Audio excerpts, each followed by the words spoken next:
제1계명은 나 외에 다른 신을 너에게 있게 하지 말라. 예배의 대상에 대한 말씀이었다고 하면, 그 다음에 두 번째 계명은 너를 위해서 새긴 우상을 만들지 말라. 이 말씀은 예배의 방법에 대한 이야기입니다. 하나님을 섬긴다고 하면서 하나님이 원하시는 방법, 하나님이 좋아하시는 방법, 하나님이 가르쳐 주신 방법으로 하나님을 섬겨야지, 하나님을 섬긴다 말은 하면서 자기의 생각, 자기 편리한 대로 자기가 하고 싶은 대로 해서는 안 된다는 것입니다. 1계명은 그저 많은 우상을 두는 것에 대한 이야기였다고 하면, 이 제2계명은 하나님을 섬기면서도 마치 하나님을 우상처럼 만들어 가지고 우상처럼 여기고 우상에게 하는 방식으로 하나님에게 하지 마라 하는 것이 두 번째 계명의 근본적인 내용이라고 볼 수가 있습니다. 그래서 하나님을 어떠한 형상으로 빚어 가지고 만들지 말라고 금지하고 있는 것입니다. 하나님을 본 사람이 없어요. 하나님을 어떤 모양으로 우리에게 보여준 적이 없습니다. 그렇기 때문에 자기 마음대로 상상을 해가지고 이게 하나님이다, 자기가 이전에 경험한 사람이나 또 어떤 물질이나 대단한 능력을 가지고 있는 것들을 그렇게 비유해가지고 만들지 말라고 하는 얘기죠.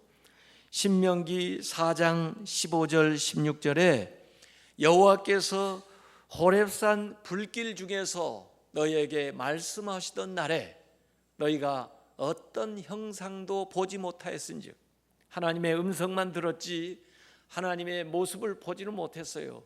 어떤 형상도 보지 못하였으니 너희는 깊이 삼가라, 아주 마음속 깊이 생각하라는 겁니다.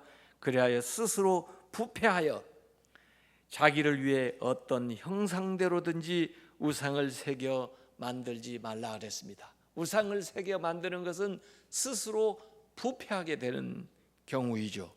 그래서 남자의 모습이든 여자의 모습이든 짐승의 모습이든 새의 모습이든 어떤 어족의 모습이든 곤충의 모습이든 해, 달, 별의 모습이든 절대로 만들지 마라 그랬습니다. 그런데 이 말씀이 주어지던 고대 근동사회뿐만 아니라 세계 역사를 전부 살펴보면 어느 종교이든지 어떤 종교든지 전부 나름대로의 별의별 형상을 다 만들어 놓고 그것이 신이라고 섬기고 있는데, 이 기독교만이 유일하게 어떤 우상 또 어떤 새긴 형상을 만들지 마라 그랬습니다. 그래서 유대인들도 건축 양식에 보면 나뭇잎 같은 것들은 이렇게 좀 조형물을 해놨어도 어떤 그 건물이나 종교시설이나 그 도구에 어떤 형상을, 우상을 새기는 그런 모습이 없습니다. 이것은 하나님의 초월성, 하나님의 절대성, 하나님의 신비성을 보호하기 위한 말씀이에요. 그 신비스러운 하나님, 그 전능하신 하나님, 그 영원하신 하나님을 우리가 어떤 물건이나 어떤 형태의 형상으로 고착을 시켜 고정시키게 되면은 그 전능하신 하나님, 무소부재하신 하나님, 그 신비스러운 하나님을 훼손시키는 거죠. 그렇기 때문에 하나님을 인간이나 동물이나 사물이나 어떤 세상에 있는 존재로 격화시키지 말라고 하는 것이 오늘 계명의 근본적인 뜻입니다. 하나님은 절대적인 존재이기 때문에 어떤 세상에 있는 것으로도 하나님을 대신할 수 있는 게 없어요. 하나님은 세상에 있는 어떤 피조물과도 근본적으로 질적으로 다르기 때문에 어떤 신상을 만들어서 그것이 하나님이다 이 얘기할 수 없는 분이에요. 그렇기 때문에 이 말씀은 창조주를 피조물로 전락시키지 마라라고 하는 그런 계명이 되겠습니다. 만들지도 말고 절하지도 말고 섬기지도 말라라고 3번 강조해서 얘기를 하고 계세요. 만들다 보면 거기다가 절을 하게 되고 저러다 보면 그것을 섬기게 되기 때문에 이렇게 금지하고 있는 거죠. 그런데도 우리는 왜 틈만 나면은 또 다른 종교들은 왜 이렇게 신상을 자꾸 만들려고 하나? 안 만들기만 해도 가만히만 있어도 이 계명을 지킬 수가 있는 건데 굳이 돈을 들여가서 시간을 들여가면서 또 많은 그 정력을 들여가면서 만들어 놓고 범죄하고 만들어 놓고 벌을 받게 되나? 참 이상하죠. 왜 인간은 그럴까요? 아마 인간들은 그 신이 어느 곳이나 계시는 걸 싫어하나 봐요. 그래서 어느 장소에만 딱 그냥 고정적으로 있으라는 거죠. 그래서 자기가 섬기기 편하게 신앙생활하기 쉽게 그렇게 신을 만드는 거예요. 그래서 그냥 그 어떤 신전이든 그렇지 않으면 예배당이든 지어놓고 여기 계세요. 저를 따라오지는 마세요.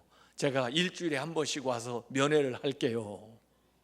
자기 식대로 자기 편한 대로 하겠다는 거죠. 어느 때나 어느 장소나 이렇게 나타나신다면 얼마나 생활하기 불편하겠어요. 그러니까 아예 한쪽에다가 가둬놓고 또 움직이지도 못하는 어떤 사물에다가 고정을 시켜가지고 이게 신이다 그렇게 만드는 것 같아요. 사실 이 모세가 계명을 받는 이 순간에도 모세가 눈에 보이지 않으니까 또 하나님이 눈에 보이지 않으니까 저 산 밑에는 사람들이 불안해가지고 자기들 스스로 신상을 만들어 놔요. 아론에게 건의를 하니까 그러면은 금부치를 가져오라고 그랬더니 좋은 일에는 안 가져오더니 우상을 만든다고 하는데 얼마나 많이 가져왔는지 말해요. 그걸 용광로에다 집어넣어 가지고 만든 것이 송아지예요. 금 송아지입니다. 출애굽기 32장에 그러한 사건들이 나오는데 백성이 모세가 산에서 내려옴이 더딤을 보고 모여 백성이 아론에게 이르러 말하되 일어나라 우리를 위하여 우리를 인도할 신을 만들라. 하나님을 대체할 신을 만들라는 거예요. 또는 하나님 보이지 않으니까 불안하니까 보이는 하나님으로 만들어 달라라고 얘기하는 거죠. 그래서 결국 이걸 빚어가지고 만들어 놓고 출애굽기 32장 4절에 이스라엘 백성들아 이것이 애굽 땅에서 너희를 인도해낸 너희의 신이다 라고 금송아지에게 얘기하는 거예요. 하나님이 그들을 구원하시고 하나님이 그들을 인도하셨는데 이 금송아지한테 영광을 다 돌리면서 이게 너희들을 인도한 신이다, 보이는 신이다, 그렇게 얘기를 하는 거죠. 5절 6절에 아론이 보고 그 앞에 제단을 쌓고 이에 아론이 공포하여 이르되 내일은 여호와의 절일이니라 하니 하나님의 그 절기다. 그 절기에 그들 일찍 일어나서 그 앞에 갔다가 번제를 드리고 화목제를 드리고 백성이 앉아서 먹고 마시며 일어나서 뛰놀더라 이렇게 나와 있습니다. 하나님을 안 섬기겠다는 것이 아니고 하나님을 섬기는데 보이는 하나님을 이렇게 만들어 놓은 거예요. 그리고 자기들이 원하는 방식대로 섬기는 거예요. 그것은 알고 보면 이방 사람들이 이방 신을 섬기는 모습을 그대로 모방해 가지고 하고 있는 이 얘기입니다. 그래서 그들은 부패했고 그 부패한 가운데 그들은 하나님의 징벌을 받아 망했습니다. 이것을 회상하면서 시편 106편 19절 20절에도 그렇게 얘기했습니다. 그들이 호렙에서 송아지를 만들고 부어 만든 우상을 경배하여 자기 영광을 풀 먹는 소의 형상으로 바꾸었도다. 인간이 말이에요. 하나님을 섬겨야 되는데 인간보다도 못한 소의 형상으로 만들어 놓고 그 앞에 절하고 그를 섬기는 이런 어리석은 일들을 인간이 하고 있습니다. 사사기에도 보면은 그들에게 왕이 없고 그들에게 하나님을 섬기는 믿음이 없게 되니까 그들이 혼란기에 빠져드는데 스스로 신상들을 부어 만들어요. 그래서 미가 집에 신상을 만든 얘기가 사사기 17장 3절에 나옵니다. 아들에게 무슨 우환이 닥칠 걸 염려한 나머지 어머니가 은전을 가져다가 그 신상을 만드는 겁니다. 내가 내 아들을 위하여 한 신상을 새기며 한 신상을 부어 만들기 위해서 내 손에서 이 은을 여호와께 거룩히 드리노라. 그러면서도 그것이 하나님을 섬기는 방편이다. 이것을 통해서 내가 하나님을 섬기고 있다라고 얘기를 하는 거예요. 그래서 에봇과 드라빔을 만들고 그리고 제사장까지 세워놓고 그 일을 하게 해요. 그러니까 영문도 모르는 다른 사람들은 또 거기 와서 그렇게 해야 하나님을 섬기는 줄 알고 와가지고 하나님을 섬긴다면서 하나님이 그렇게 싫어하는 우상을 숭배하고 있는 거예요. 이스라엘이 남북으로 분열되었을 때 예루살렘에 가서 제사를 드려야 되는데 북이스라엘 사람들이 예루살렘에 내려가게 되면은 그쪽이 남유다에 속한 곳이기 때문에 북이스라엘을 통치하고 있는 여로보암이 자기 백성들의 마음이 돌아설 것을 염려한 나머지 자기의 지역 베델과 단에다가 단을 쌓아놓고 그리고 금송아지를 만들었습니다. 열왕기상 18장 12장 28절에 보면 이에 계획하고 머릿속으로 생각한 거예요. 궁리한 거예요. 나름대로 아주 기발한 생각이라고 내놓은 겁니다. 두 금송아지를 만들고 무리에게 말하기를 너희가 다시는 예루살렘에 올라갈 것이 없도다. 거기까지 가려면 얼마나 멀어요?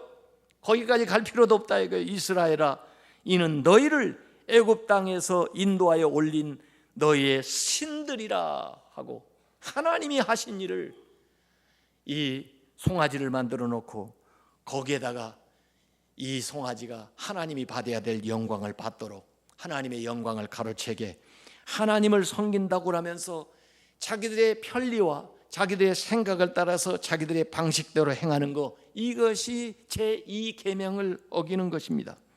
거기에다가 레위 자손도 아닌 보통 사람들을 제사장으로 삼고 또 유다의 절기와 비슷한 절기들을 만들어내고 자기들이 정한 달에 가서 제사를 드려요. 그러면서 하나님께 받으라고 하니 하나님은 그냥 할 수 없이 그걸 받아야 되는 거예요. 하나님이 중심이 되지 않고 자기들이 중심이 된 이러한 종교적인 행태, 이것이 우상 숭배입니다. 사무엘상 4장에 보면 이스라엘이 블레셋과 전쟁을 하는데 4,000명이 1차에 나갔다가 죽었어요. 근본적으로 자기들을 돌아보고 신앙적인 개혁을 해야 되는데 2차에 나갈 때는 군대 3만 명을 보내면서 군대만 보이지 않고 이 법궤, 언약궤를 제사장들이 메고 나가게 해요. 그러면서 생각하기를 언약궤가 나가면은 하나님이 따라 나아가서 저들 물리치겠지, 이렇게 생각을 한 거예요. 블레셋 사람들도 처음 대면했을 때는 언약궤가 나오니까 겁을 먹었습니다. 왜냐하면 자기들도 미신을 믿고 우상을 섬기거든요. 저들이 섬기는 여호와라는 신의 법궤가 오니 우리가 정말 이제 어려워졌다. 그래도 물러날 수는 없고 죽고 살기로 한번 해보자 그랬는데 웬걸 블레셋이 이스라엘을 이겨서 3만 명을 이길 뿐만 아니라 그 법궤까지 빼앗는 일들이 거기에 나옵니다. 하나님이 계시지 않고 이 언약궤만 가지고 나아갈 때는 알맹이 없는 껍데기가 되고 마는 거예요. 내용은 없고 형식만 있게 되는 거예요. 그렇기 때문에 거기에서 역사가 안 일어납니다. 이것은 일종의 우상으로서 하나님을 섬기는 거죠. 하나님은 그걸 싫어하시는 거예요. 가인의 제사도 있었고 아벨의 제사도 있었지만은 가인의 제사를 하나님이 받지 아니하신 것은 하나님이 원하는 방식으로의, 하나님이 찾고 있는 그 마음으로서의, 믿음으로서의 제사를 드리지 않기 때문에 겉으로는 하나님께 드리는 제사 같지만 하나님이 받지를 않으시는 거예요. 그래서 오늘 요한복음 4장 24절에 하나님은 영이시니 예배하는 자가 영과 진리로 예배해야 된다 그랬습니다. 하나님 우리의 내면을 보는 걸 믿으시길 바랍니다. 하나님이 원하는 방식으로 예배를 드려야 돼요. 더구나 하나님은 다이나믹한 이미지, 살아계신 하나님, 그리고 인격적이신 하나님이에요. 어디에만 머무르지 않고 끊임없이 이동하시면서 어느 곳이나 계시면서 초월하시면서 내지하시면서 신비스럽게 역사하시는 하나님이에요. 어떤 세상의 물건으로도 어떤 형상으로도 그 하나님을 고정시키거나 하나님을 고착시킬 수가 없는 거예요. 세상에 아무리 위대한 사람들이 만든다 할지라도 그 하나님의 영광스러움과 하나님의 그 온전하심을 표현할 길이 없는 것입니다. 그렇기 때문에 우상을 만드는 것을 금지하는 거예요. 이사야서 40장 18절에 보니까 너희가 하나님을 누구와 같다 하겠으며 무슨 형상을 그에게 비기겠느냐 그랬어요. 어떤 형상으로도 하나님의 영광스러움을 드러낼 수가 없다는 거예요. 유일하게 하나님이 당신의 모습을 보여주신 적이 있는데 인간을 만드실 때 하나님의 형상 이미지를 따라서 인간을 만들었다고 했어요. 그래서 하나님이 드러나는 것은 우리 인간들의 삶을 통해서, 역사를 통해서, 간증을 통해서 우리에게 베푸신 하나님의 은혜와 구원과 용서의 역사를 통해서 하나님이 드러나는 거예요. 그거 외에는, 이 자연 만물을 통해서 드러나는 것 외에는 어떤 모습으로서 하나님을 표현할 방법이 없다는 겁니다. 그러나 우상 만들기는 이 영원하신 하나님을 유한한 것으로 만들어 내리는 것이고, 이 세상의 유한한 것을 영원한 것으로 승격시키는 이러한 인간의 악한 욕심과 속성 때문에 생겨나는 것이 우상 만드는 거예요. 우상 숭배라고 하는 것은 존재보다는 피조물을, 무한한 것보다는 유한한 것을, 영원한 것보다는 순간적인 것을, 보편적인 것보다는 지엽적인 것을, 절대적인 것보다는 상대적인 것을 선호하고 그것에 절대적인 가치를 부여하는 것, 이것이 우상 숭배입니다. 하나님을 인간이 조정 가능한 존재로 끌어내리려는 것, 이것이 우상 숭배입니다. 하나님을 제한하는 것, 그것이 우상 숭배입니다. 이 세상에 하나님을 대체할 수 있는 어떤 것도 없는데도 불구하고 그걸 대체할 수단을 만드는 것, 그것이 우상 숭배입니다. 모습만 그런 게 아니에요. 우리의 언어도 그렇고 지식도 그래요. 우리가 하나님을 다 알 길이 없습니다. 알면 할수록 하나님은 더 신비한 분이에요. 하나님을 다 안다고 말하는 것은 그것도 교만입니다. 하나님의 전능성과 하나님의 초월성과 하나님의 신비스러움은 다 헤아릴 수가 없어요. 하나님이 계시를 통해서 알게 해 주시는 것만 우리가 알게 되어 있습니다. 그렇기 때문에 신앙생활을 하면서도 너무 단정적으로 말하는 것도 조심해야 돼요. 오늘은 종교개혁 기념주일입니다. 1517년에 마틴 루터가 종교개혁을 일으킨 것을 기념해서 종교개혁 기념주일로 지킵니다마는 그때만 종교개혁이 사실 일어난 게 아니에요. 그 전에도 종교의 그 잘못된 모습을 고치려는 운동들이 많이 있었습니다. 위클리프라고 하는 사람도 운동을 일으켰고, 그 후에 얀 후스라고 하는 사람, 그 체코 그 프라하에 가면은 그 후스 광장에 그 얀 후스 동상이 있습니다만은 그 사람은 종교개혁, 마틴 루터 개혁 이전 100년 전에 이미 개혁 운동을 일으킨 사람이고, 그것 때문에 교황청에 잡혀가지고 그 다음에 이단으로 몰려가지고 화형으로 처형을 당했던 사람이에요. 이 사람은 그 대학 총장까지 지냈고 그리고 개혁적인 일을 했던 사람입니다만은 종교개혁 일어나기 100년 전에 이런 개혁운동을 일으켰던 사람들 중에 하나예요. 그 당시에 이 얀 후스가 캐톨릭 교회에 얘기했던 것은 면죄부를 판매하는 거, 종교개혁 마틴 루터만 그런 얘기를 한 게 아니고 100년 전에도 면죄부를 팔았거든요. 성직을 매매하는 것, 성직 계급을 해가지고 성직을 돈 주고 파는 그게 교황과 추기경 신부의 권력욕과 물질욕, 그리고 신부들의 그 첩을 두는 이런 일들에 대해서 비판을 했습니다. 그러나 교황은 절대 권력을 가지고 이들을 재판을 했고, 그리고 여자들은 마녀 재판을 했고, 또 화형으로 처형을 했고, 모든 악한 일들을 자행을 했어요. 중세 그 가톨릭 교회를 살펴보면은 그들은 어찌 보면은 우상을 만드는 일들을 많이 했습니다. 유럽에 있는 큰 성당들마다 가보세요. 그 성당들의 보물이 있습니다. 무슨 예수님의 사도들의 어떤 뼈 조각이라든지 무슨 옷가지라든지 이런 것들을 보물로 두고 그걸 위한 예배당 성전을 만드는 거예요. 거기에 필요한 돈들을 동원하는 거예요. 그래서 하나님께 드려야 될 충성을 교회가 가르치고, 그 다음에 성직자가 가르치고, 성물, 성상에 대한 물건에 대한 숭배, 마리아 숭배, 성인 숭배, 성체, 성찬식 드리는 성체에 대한 숭배, 죽은 자들을 위한 미사, 이런 것들로 종교가 타락하고 부패하고, 하나님 보실 때는 이건 우상 숭배나 다를 바 없는 그런 모습들을 보여주고 있었습니다. 그렇기 때문에 수없이 많은 개혁을 하려고 일어났지만은 그들이 힘이 연약하기 때문에 이 교권에 의해서 탄압을 받고 처형을 당하고 죽임을 당했던 거예요. 그러나 마틴 루터, 그리고 그와 함께 일어났던 캘빈, 주빙글리, 이런 사람들이 우죽순처럼 이제 더 이상 막을 수 없는 그런 대세를 이루게 될 때에 종교 개혁이 일어나게 되었던 겁니다. 그래서 이 프로테스탄트, 중세 가톨릭 교회에 반대하는, 그들이 우상을 숭배하고 우상을 만들고 하나님의 복음에서 떠난 것에 대해서 항거하는 종교개혁이 일어나면서 오직 성경으로만, 오직 그리스도로만, 오직 믿음으로만, 오직 은혜로만 구원받을 수 있다고 하는 것을 이 얘기를 하게 되었던 거예요.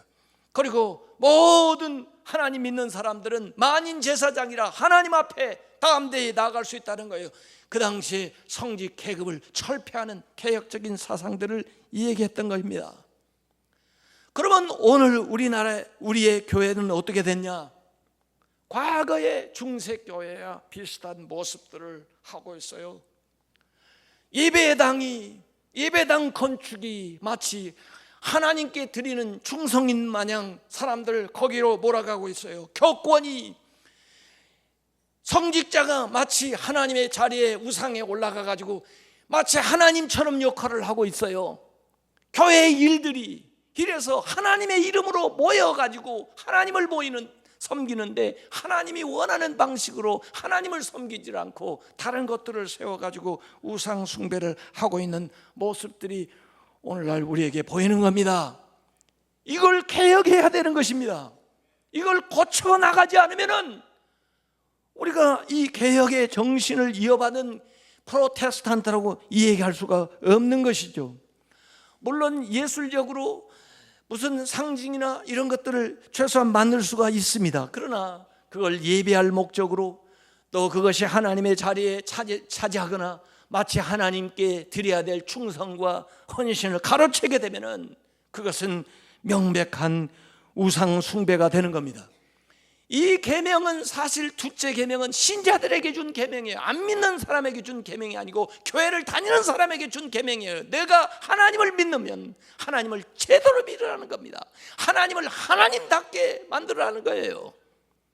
오늘 교회가, 우리 믿는 사람이 어떻게 보면 하나님을 믿는다는 얘기를 하면서 우상을 세워놓고 그것이 하나님을 믿는 방편처럼 잘못하기 때문에 이 계명을 우리에게 주시는 겁니다. 이 계명은 무엇을 하지 않아서 범하는 죄라기보다는 무엇을 함으로써 범하는 죄입니다. 오늘 이 말씀을 할 때 너를 위하여 새긴 우상을 만들지 마라 그랬습니다. 너를 위하여, 나를 위하여 만드는 것이 우상이에요. 내가 하나님을 위해서 존재하는 거지 하나님이 나를 위해서 존재하는 게 아닙니다. 하나님 중심에서 인간 중심으로 변질된 것이 우상입니다. 하나님의 방식대로 해야 하는데 사람의 방식대로 해요.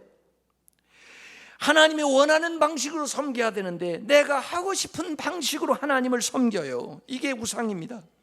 우상이라고 하는 것은 이기적인 목적을 위해서 만든 것들이 우상이에요.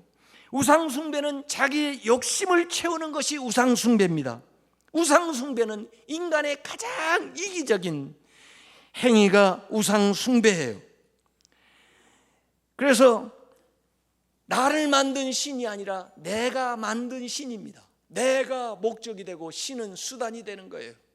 나에게 복을 내리는 수단이고, 나를 건강하게 해주는 수단이고, 나를 행복하게 해주는 수단이라고 하면 그건 내가 목적이 되고 신은 수단이 된 거예요. 우상이죠.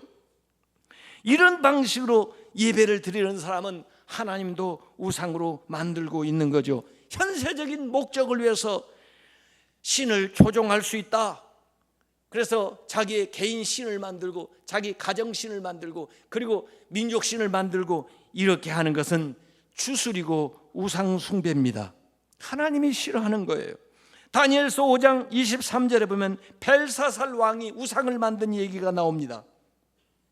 5장 23절에 보지도 듣지도 알지도 못하는 그 금, 은, 구리, 쇠와 나무, 돌로 만든 신상들을 찬양하고 그것을 찬양하면서 도리어 왕의 호흡을 주장하시고 왕의 모든 길을 작정하시는 하나님께는 영광을 돌리지 않았기 때문에 그는 죽임을 당했습니다. 우상숭배의 어리석음을 이사야서 44장에는 잘 묘사를 해놓고 있습니다. 우상숭배, 우상을 만드는 자는 다 허망하도다. 다 수치를 당할 것이라. 나무는 사람이 땔감을 삶는 것이거늘 그가 그것을 가지고 자기 몸을 덮게도 하고 불을 피워 떡을 굽기도 하고 신상을 만들어 경배하며 우상을 만들고 그 앞에 엎드리기도 하는구나. 그 중에 절반은 불에 사르고 그 절반은 고기를 구워 먹고 배불리며 또 몸을 덮게 하여 이르기를 아하 따뜻하다 내가 불을 보았구나 하면서 그 나머지로 신상 곧 자기의 우상을 만들고 그 앞에 엎드려 경배하며 그것에게 기도하여 이르기를 너는 나의 신이니 나를 구원하라 하는도다. 큰 나무를 잘라다가 일부는 잘라서 땔감을 쓰고 일부는 음식을 조리하는데 또 재료로 쓰고 그 다음에 일부 토막은 신상을 만들라고 세워놓고 거기다가 절을 한다는 거예요. 얼마나 어리석냐 이거예요. 같은 나무를 가져다가 땔감으로 쓰기도 하고 그리고 음식 조리하는 화목으로 쓰기도 하고 그리고 거기다 절을 하니 이 어리석기가 그지가 없다는 겁니다. 그것 보고 구원을 하고 그러니 자기가 잘라온 그 나무가 자기를 어떻게 구원을 합니까? 그들이 알지도 못하고 깨닫지도 못하면 그들의 눈이 가려져서 보지 못하며 그들의 마음이 어두워져서 깨닫지 못함이니라 이거예요. 우상을 만들어요. 예수님이 그 40일 금식 한 다음에 사탄이 와서 시험을 하는데요. 3가지 시험을 하잖아요. 떡을 만들라는 겁니다. 예수님이 얼마든지 만들 능력이 있어요. 그런데도 예수님이 그걸 거부하셔요. No. 기적을 행하라는 겁니다. 그것도 예수님이 얼마든지 하실 수 있는 것인데 no. 또 나에게 절하면 권력을 주겠다는 것입니다. 예수님이 이 모든 것을 다 할 수 있음에도 불구하고 no. 왜 그랬습니까? 하나님의 일이 이런 것을 통해서 이런 방식으로 이루어지는 거 원치 않는다는 거예요. 그런데 우리는 어떻습니까? 저는 어제 가만히 생각해 봤어요. 나는 할 수만 있으면 돌을 떡으로 만들고 싶어요. 그래서 사람들에게 나눠주고 싶어요. 그리고 사람들에게 오라고 하고 싶어요. 하나님을 이렇게 믿자. 하나님은 이렇게 떡을 주는 분이니까 그렇게 말하고 싶어요. 예수님은 너라고 했는데 우리는 하고 싶은 거예요. 그게 누구의 방식입니까? 사탄의 방식이에요. 오늘 우리 교회가 사탄의 방식을 따릅니다. 오늘 우리 성직자들이 사탄의 방식을 따르고 있습니다. 하나님의 방식이 아니에요. 예수 그리스도의 방식이 아니에요. 나는 할 수만 있으면 하지 못하지만 할 수만 있으면 병을 고쳐주고 싶어요. 그 기적을 행해서 사람들을 모으고 싶어요. 그래서 하나님을 섬기자. 기적을 주시는 하나님이다. 그렇게 말하고 싶어요. 그러나 예수님은 그 방식대로 하지 않으셨어요. 나는 할 수만 있으면 사람들의 인기를 모으고 사람들에게 권력을 가지고 사람들을 모아가지고 하나님을 섬기게 하고 싶어요. 그러나 예수님은 그렇게 할 수 있음에도 불구하고 너라고 하셨어요. 예수님은 너라고 한 것을 우리는 찾아다니고 있습니다. 그게 떡의 우상이고 그게 기적의 우상이고 그게 세상 권력의 우상인데 우리는 그것으로 하나님을 섬긴다고 하고 하나님을 섬기는 방편으로 그걸 하겠다고 하고 있어요.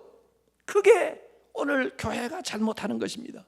그게 바로 제가 잘못하고 있는 것입니다. 우상은 우리 인간의 욕망이 투영되어서 만들어진 신이 우상이에요. 인간이 조정하기 위해서 만들어낸 신이 우상입니다.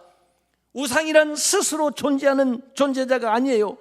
피조물이기 때문에 어떤 것도 행할 수 있는 능력이 없음에도 불구하고 우리는 자기의 욕망 때문에 이 우상을 만들어 놓고 스스로 그 우상의 노예로 전락해서 비참하고 불쌍한 인생을 살아가고 있는 것이죠. 오늘 우리는 그것을 고치고 회개해야 됩니다. 오늘 하나님 자신의 모습을 여기 계명 속에서 다시 한번 소개해요. 너의 하나님 여호와는 질투하는 하나님인즉 네가 믿는 하나님 나는 질투하는 하나님이다. 질투하는 말은 인간이 이해할 수 있도록 인간의 속성, 그래서 신인 동형론이라고 그래요. 인간이 알고 있는 인간의 속성과 하나님의 속성에 비슷한 것을 대비해 가지고 우리에게 알아듣기 쉽게 얘기해 주는 거예요. 사랑하지 너희들이. 사랑하는 사람에 대해서 질투하지 않아. 부부간에 배우자가 자기의 남편을 두고 바람이 나서 다른 사람에게 정조를 벌이면은 마치 에스겔서에 거기에 비유해서 우상숭배자를 얘기하고 호세아서에 그렇게 비유해서 얘기한 것처럼 그 신실함을 저버려 가지고 사랑 때문에 질투를 하게 된다는 거예요. 하나님은 다른 것과 하나님을 비교하는 걸 절대로 용납하지 않는다는 것입니다. 하나님의 자리를 다른 것이 차지하는 것을 절대로 볼 수가 없다는 것입니다. 이것은 하나님을 모독하는 행위라는 거예요. 그래서 출애굽기 34장 14절에 너는 다른 신에게 절하지 말라. 여호와는 질투라 이르바는 질투의 하나님이라 그랬습니다. 질투라는 말은 원래 zealous, zeal이라는 말에서 왔는데 열심히 있다 이거예요. 하나님 우리에게 열심히 있으신데 우리만을 사랑하시고 우리를 위해서 역사하시는데 그럼에도 불구하고 우리가 하나님을 저버리고 다른 우상을 섬기는 것은 하나님을 미워하는 것이요 하나님 앞에 벌을 받을 행위라는 거예요. 그래서 오늘 여기 마지막에 이 계명에 대한 이야기가 나오고 있습니다. 만약에 우상을 숭배하는 것은 하나님을 미워하는 것이 되는데 그들에게는 3, 4대까지 그 죄의 영향력이 미친다고 얘기를 했습니다. 그러면 아직도 태어나지 못한 우리 손자 그 아래까지 이 우상 숭배하는 이 벌을 받게 되나? 아니 우리 조상들도 예수를 잘 안 믿었는데 그러면 내가 어떻게 되나 궁금할지 모르겠어요. 그 당시에 3, 4대 이렇게 얘기하는 것은 대가족 제도에서 같이 살고 있는 그 가족 공동체를 일컬고 있는 얘기예요. 우상 숭배하는 그 족장이나 우상 숭배하는 그 조상이 그 모든 가족 공동체에게 죄의 영향력을 끼치게 돼서 그들이 어렵게 되고 고통스럽게 되고 그 다음에 벌을 받게 된다는 얘기예요. 반면에 하나님을 사랑하는 사람, 곧 하나님의 계명을 지키는 이 사람들에게는 복이 내리는데 1000대까지 은혜를 베풀습니다. 1000대까지 은혜를 베푼다는 것은 나하고 함께 사는 3, 4대의 자손뿐만 아니라 내가 보지도 못하고 앞으로 나타날 자손 대대로 복을 주신다는 거예요. 그래서 이 하나님께서 노여움은 잠깐이지만은 그의 은총은 평생이로다. 시편 30편 5절에 나온 것처럼 그 복을 주시는 거예요. 이 계명에 대한 것을 가만히 우리가 연구할 때 10계명 안에 다섯 번째 나오는 부모 공경에 대한 계명이 나오는데 네 부모를 공경하면 네가 땅에서 잘되고 장수하리라 그러니까 이건 약속 있는 첫 계명이다 그래가지고 그 계명만 약속이 있는 걸로 아는데 아니에요. 보니까 계명을 지키는 데에 다 복이 나오는 거예요. 복이요. 그래서 구약 성경에 복 중에 복이 기록되어 있다고 하는 대목을 찾아보면 신명기 28장에 나오는데 신명기 28장에는 그리심산과 에발산의 사람들을 쓰게 한 다음에 복을 선포하고 그 다음에 저주를 선포하게 했는데 복을 선포한 대목 1절에서 14절에 보면은 전제적으로 왜 어떤 사람이 복을 받느냐, 하나님의 말씀을 지켜 행하면 너희에게 이런 복이 이 말이니 하고는 복을 얘기하는 거예요. 신명기 28장에 나오는 그 복을 받으려면 하나님의 말씀 계명을 지켜 행하여야 그 복을 받는다는 거예요. 역시 레위기 26장 3절에서 13절까지도 복이 나오는데 그 복을 받을 때에도 내 규례와 명령을 지켜 행하면 너희들에게 이런 복이 임하리니 하고 복의 내용들이 쫙 나와 있습니다. 잠언 3장 1절에서 10절까지 보면 거기에도 여러 가지 귀한 복들이 나오는데 내 말씀을 내 목에다 메고 내 가슴팔에 이 말씀을 새기고 마음으로부터 그 말씀을 지켜 살게 되면 이 복이 너에게 임하리니 하고 나오는 거예요. 여러분, 우리가 구원받는 것은 무엇으로 구원을 받았습니까? 믿음으로 예수 그리스도를 통해서 주시는 은혜를 통해서 값없이 우리가 구원을 받았습니다. 그렇지만은 복은 어떻게 받습니까? 하나님의 말씀을 지킴으로 복을 받는 거예요. 하나님의 계명을 지킴으로 복을 받는 거예요. 구원받은 여러분들이 복을 다 받으시기 바랍니다. 구원은 하나님이 하신 일, 예수 그리스도가 여러분을 위해서 하시는 일을 위해서 그냥 은혜로 구원을 받았지만은, 그러나 우리가 복 받는 데에는 이 말씀을 지켜 살아가야 돼요. 이 하나님의 말씀을 지켜 살아갈 때 천대까지 하나님의 은혜가 임하는 걸 믿으시길 바랍니다. 천대까지 복 받는 가정이 되고 나라가 되려면은 하나님의 계명을 지켜야 돼. 하나님의 말씀을 지켜야 되는데 우상 섬기지 말고 오직 하나님만을 섬겨야 되는데 하나님이 시킨 방식으로 하나님을 섬겨야 돼요. 그래서 하나님이 진짜 하나님이 되도록 내 삶에 만들어야 돼요. 마음과 뜻을 정성을 다해서 하나님만을 섬기는 그런 복된 가정들, 복된 성도들 다 되시기를 주님의 이름으로 축원합니다.